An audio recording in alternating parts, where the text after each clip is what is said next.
உங்களுடைய பாசத்துடன் ஒவ்வொரு வீட்டிலும் எப்படி தலைவர் ஒவ்வொரு வீட்டிலும் நுழைந்த பிறகு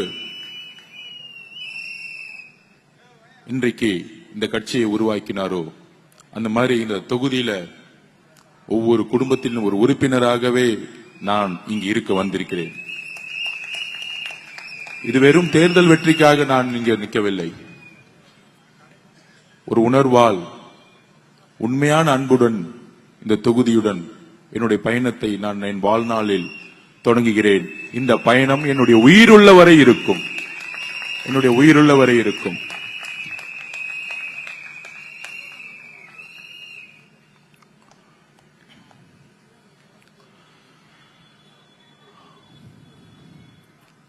ரொம்ப உணர்ச்சி வசமான நேரம் இது. நாங்க என்ன தப்பு செஞ்சோம்? திரு மு க ஸ்டாலின் அவர்களே, ஜனநாயக ரீதியாக எங்களுடைய தலைவர் கட்சி ஆரம்பித்தார்.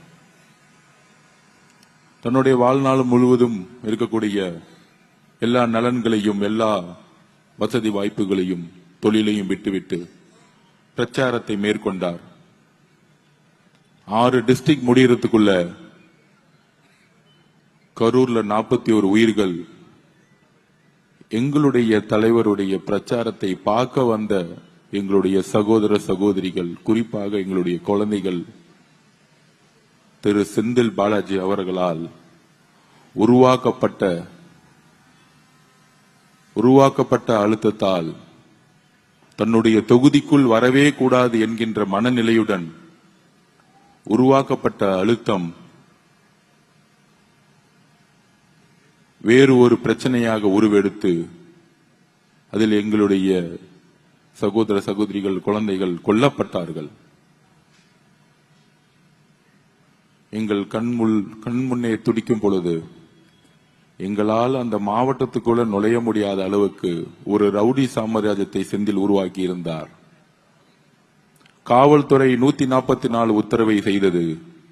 திரு மு க ஸ்டாலினும் தன்னுடைய குடும்பம் மட்டுமே கரூரில் நுழைய முடியக்கூடிய ஒரு அரசியலை, மனித தன்மையற்ற அரசியலை திரு மு க ஸ்டாலின் அவர்கள் அன்றைய இரவு உருவாக்கினார். தமிழகம் முழுவதும் எவ்வளவோ இழப்புகள் ஏற்பட்ட பொழுது, கள்ளக்குறிச்சியில் 70க்கும் மேற்பட்ட மக்கள் செத்த பொழுது செல்லாத முதலமைச்சர் நடு இரவில் 2 மணிக்கு செல்லும் பொழுது இது திட்டமிட்ட கொலை என்பதை இந்த தமிழக மக்கள் உணர்ந்தார்கள்.